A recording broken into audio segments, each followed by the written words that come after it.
व परमपूज्य भाईनाथ महाराजांच्या या पावन नगरीमध्ये या राज्यातला एक ऐतिहासिक सोहळा होतोय।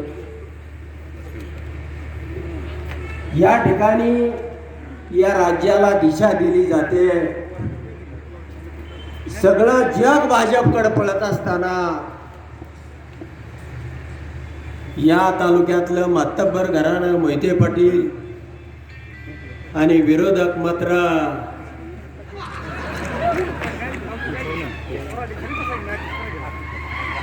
या भाजपचं थोडं सांगा ना।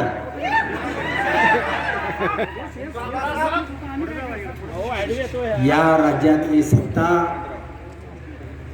ही सभा घालवणार आहे आणि अशा या ऐतिहासिक सभेसाठी या